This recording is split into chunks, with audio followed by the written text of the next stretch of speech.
Pemirsa Bali TV dimanapun Anda berada, kembali saya Winarto menjumpai Anda tadi dalam Bali Post Talk. Nah, tapi sudah kali ini saya akan membicarakan atau membahas topik tentang penundaan atau pembatalan keberangkatan haji. Ada ratusan umat Islam di Bali juga yang sebenarnya harusnya berangkat, tapi karena ada penundaan itu menjadi problem juga, persoalan. Kita akan mencoba untuk menggali informasi ini dari dua narasumber yang sudah menemani saya di kali ini, yaitu ada Bapak Dr. Haji Busiri, SHG MPDI. Beliau adalah Kabid Penyelenggaraan Haji dan Umroh Kanwil Kemenak Provinsi Bali. Dan satu lagi narasumber yaitu Bapak Haji Abdul Aziz, Ketua PWNU, Pengurus Wilayah NU Bali. Untuk kesempatan pertama akan saya berikan kepada Pak Abu Siri dulu, mungkin untuk bisa menjelaskan kepada pemirsa Bali TV. Sebenarnya kalau di Bali ada berapa jumlah katakanlah umat Islam yang harusnya berangkat tahun ini, dan bisa diceritakan setelah total berapa sampai ke waiting listnya, berapa lama ini harusnya jemaah haji dari Bali. Salam Pak. Terima kasih para pemirsa Bali TV yang saya hormati. Terima kasih. Perlu kita ketahui bahwa pasca terbitnya KMA 660 tahun 2021 ini sudah jelas bahwa jamaah haji Indonesia khususnya di Provinsi Bali ini tertunda keberangkatannya untuk melaksanakan ibadah haji tahun 2021, dan ada 673 jamaah haji Provinsi Bali yang tertunda keberangkatannya. Perlu diketahui bahwa jamaah haji yang masuk waiting list di Provinsi Bali itu ada 17.351 jemaah yang masa penantiannya itu adalah 27 tahun. Artinya ketika sekarang saya mendaftarkan diri untuk melaksanakan ibadah haji, maka perkiraannya adalah 27 tahun yang akan datang itu baru bisa melaksanakan ibadah haji.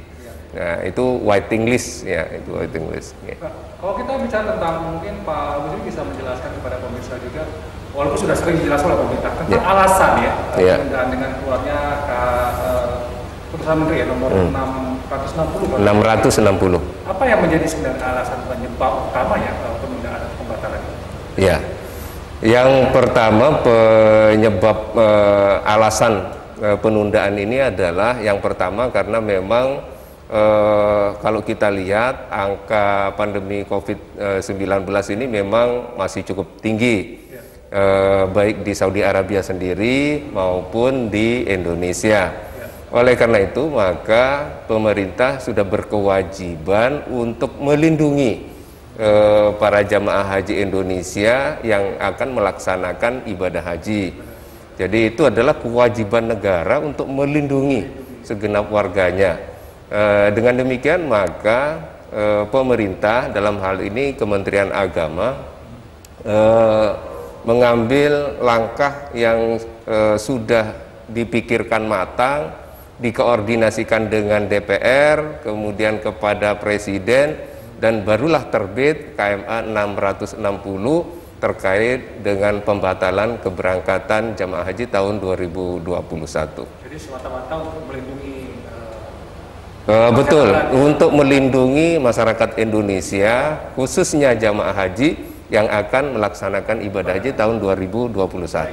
Saya ke Pak Haji Abdul Aziz, mungkin bisa menyampaikan kepada pemirsa juga bagaimana tanggapan secara umum dari penundaan, walaupun sempat kan ada sedikit rame-rame itu. Nah, bagaimana dengan di Bali? Apakah sebenarnya masyarakat atau jemaah haji yang ada di Bali cukup bisa menerima atau seperti apa Pak Abdul Aziz? Terima kasih atas waktunya pada Bapak Kabid. Kami sampaikan terima kasih. Pertama, mengenai tanggapan masyarakat terkait dengan penundaan pelaksanaan ibadah haji pada tahun 2021 ini, tentunya masyarakat ini beragam, tanggapannya beragam, namun apapun yang menjadi keputusan pemerintah, saya yakin masyarakat akan menerima dengan baik, akan menerima dengan sabar. Karena penyelenggaraan ibadah haji ini adalah ibadah yang penentunya adalah Tuhan Yang Maha Esa. Namun terlepas dari apapun informasi yang diterima oleh calon jemaah haji lewat Kementerian Agama Provinsi Bali khususnya, terlepas dari hal tersebut, banyak informasi-informasi yang tersebar di media yang seolah-olah pembatalan keberangkatan ibadah haji ini karena kurang tepatnya pemerintah dalam mengelola penyelenggaraan ibadah haji ini sendiri.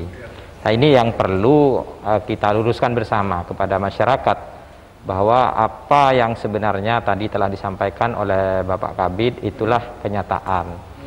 Dan yang perlu digarisbawahi adalah yang jelas pemerintah tentunya mempunyai keinginan yang sama dengan calon jamaah haji, ingin sama-sama berangkat tanpa penundaan. Akan tetapi situasilah yang membuat keberangkatan ini batal.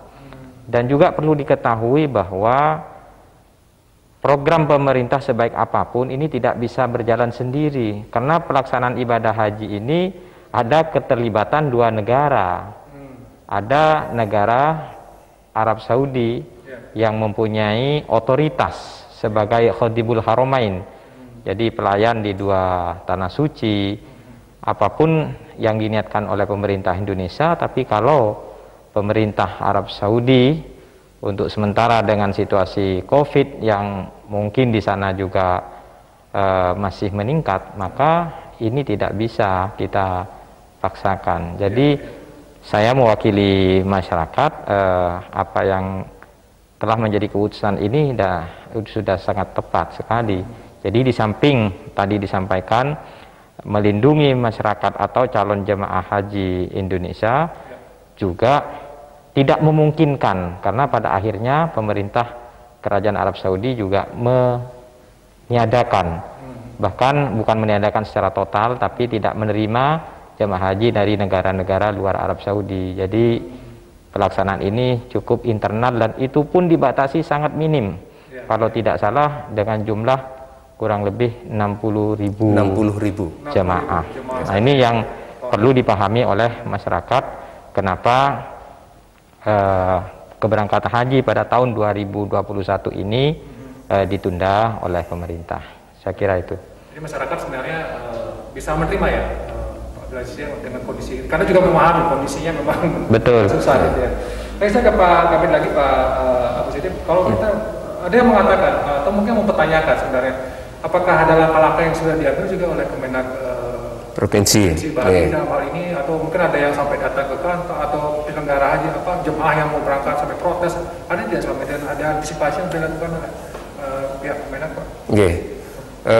Kalau ada jemaah haji yang sampai protes datang ke Kanwil, tidak ada. Adapun langkah-langkah yang sudah dilaksanakan di Kanwil, yang pertama kita bergerak cepat pada tanggal 4 Juni itu KMA 660 tahun 2021 itu kan terbit tanggal 3 Juni. Kita tanggal 4 sudah langsung gerak cepat melaksanakan sosialisasi KMA 660 itu dengan virtual seprovinsi Bali, diikuti oleh para PHU Kabupaten Kota seprovinsi Bali dan perwakilan calon jamaah haji yang gagal berangkat. Di sana didapatkan bahwa semuanya dapat menerima. Ya, kemudian yang kedua pada tanggal 7 Juni kita juga melaksanakan kegiatan sosialisasi KMA 660 tahun 2021 dengan cara tatap muka dengan perwakilan jemaah haji yang gagal berangkat, kemudian dengan PHU kita kumpulkan, dan dari testimoni para jamaah semuanya dapat menerima. Ya, kemudian lanjut pada tanggal 11 Juni kita juga diundang ke TPRI, dan di sana juga sudah kita jelaskan bahwa permasalahan-permasalahan kenapa terjadi pembatalan. Kemudian juga kita bisa menjawab pada saat itu terkait dengan berita-berita hoax yang ada di medsos, terutama kaitan dengan dana haji sudah habis, kemudian dana haji sudah dipakai infrastruktur, dana haji yang sudah bermacam-macam yang ada di medsos, dan itu sudah bisa kita luruskan. Tadi disampaikan oleh Pak Yai Aziz itu sudah betul bahwa kita ini tidak bisa berjalan sendiri untuk menjawab semua berita-berita hoax yang ada di medsos. Tetapi mari kita bersama-sama semua komponen yang ada untuk bersama-sama menjawab, meluruskan berita-berita hoax yang ada di medsos itu. Jadi intinya bahwa informasi yang beredar, uangnya sudah habis pakai baru, itu hoax ya? Hoax. Jadi uang tidak ada, uang jamaah haji aman dan sekarang dikelola oleh BPKH. Dan perlu diketahui bahwa jumlah uang dana jamaah haji sekarang yang ada di BPKH itu adalah 150 triliun. Ya, saya ulangi, 150 triliun, dan itu aman. Jadi jamaah haji tidak usah bingung uang saya gimana, tidak usah. Uangnya insya Allah aman dan dikelola oleh BPKH, badan yang memang dibentuk berdasarkan undang-undang untuk mengelola dana haji. Tapi intinya bahwa yang tidak berangkat sekarang, yang harusnya berangkat hari ini, tahun ini ya Pak, ya, nanti akan berangkat kalau memang di tahun depannya sudah dibuka gitu. Iya betul. Jadi perlu saya sampaikan, yang akan berangkat pada tahun 2022 itu adalah yang tertunda tahun 2021. Itu otomatis nanti yang akan berangkat. Ya. Aman ya? Aman.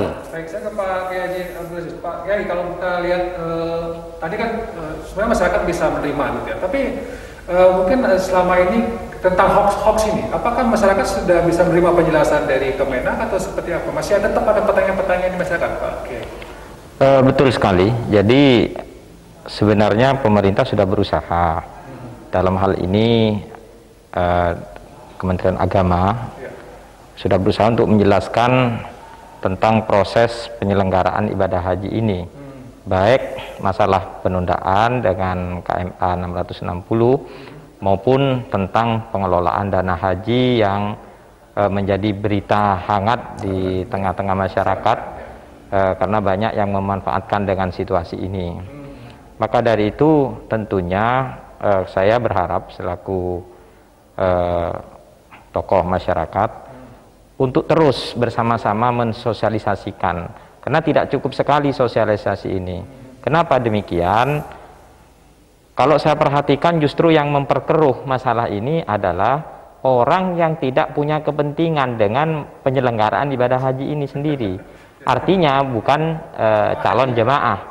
Calon jemaah bisa menerima, tapi orang lain membuat berita-berita yang hoax, yang menyudutkan pemerintah, sehingga tidak tertutup kemungkinan calon jemaah ini bisa terprovokasi. Maka dari itu saya mengajak kepada Kementerian Agama untuk sama-sama terus-menerus mensosialisasikan tentang proses penanganan penyelenggaraan ibadah haji. Jadi sekali lagi tidak hanya masalah penundaan, karena haji ini menjadi tugas terus-menerus, jadi baik itu harian maupun tahunan. Nah, terkait dengan isu yang berkembang di media, di mana dana haji dipakai oleh kepentingan infrastruktur sehingga pemerintah dituduh tidak mampu membayar dan lain sebagainya, ini yang perlu kita luruskan bersama. Tadi dijelaskan bahwa dana haji itu dijamin aman karena dikelola oleh badan yang memang dibentuk sesuai oleh undang-undang dan dikelola secara profesional. Contoh kecil mungkin yang perlu ini disosialisasikan dan diberi pemahaman kepada masyarakat.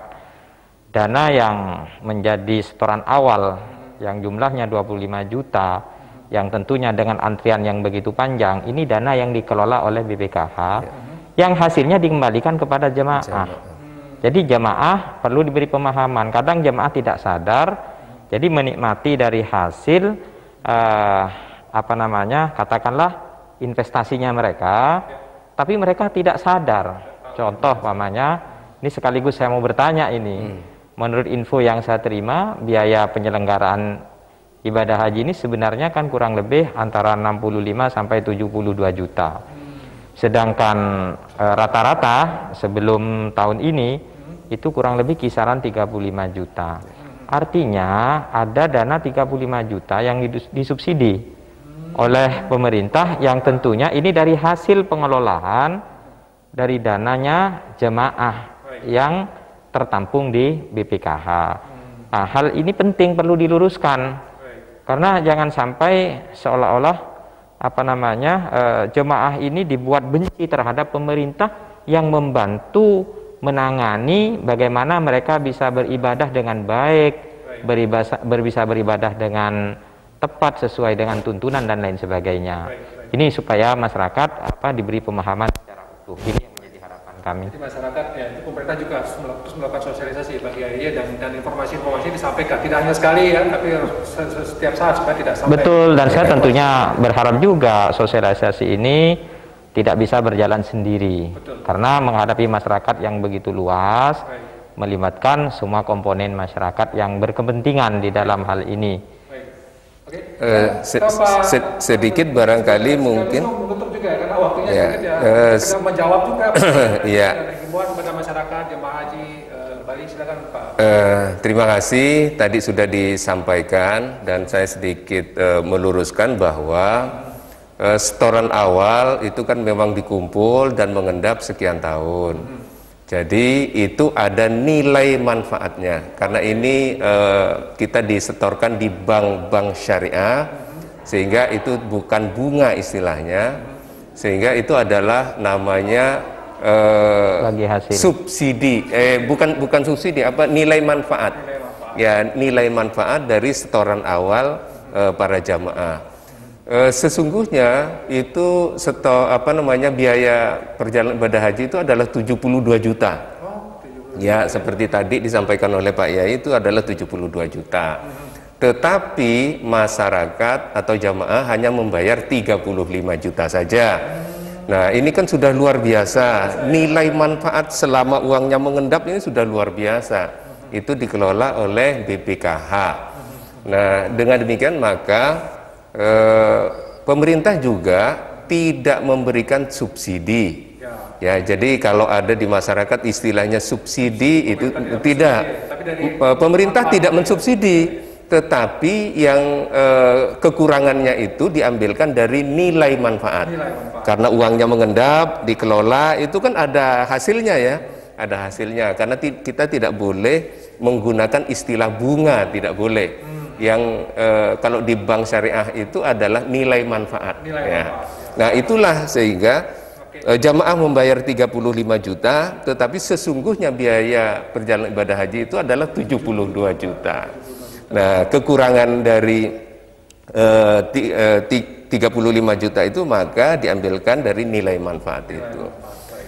Oke, terakhir Pak Haji, apa yang mungkin ingin disampaikan kepada masyarakat, singkat saja, terutama jemaah haji atau juga masyarakat umat muslim?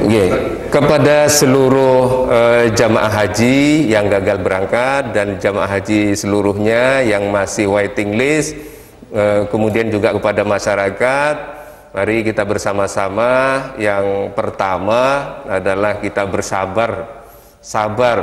Karena apa? Ini kan bukan kehendak kita, tetapi ini yang Maha Kuasa menciptakan suatu pandemi yang kita semuanya juga tidak tahu, dan pandemi ini bukan hanya di Indonesia, tetapi pandemi ini juga berada di negara-negara lain di dunia. Oleh karena itu mari bersabar. Kemudian yang kedua, marilah bertawakal pada Allah Subhanahu wa taala. Insya Allah ada hikmah di balik pandemi COVID-19 ini. Kemudian yang ketiga, mari kita bersama-sama berdoa kepada Allah Subhanahu wa taala.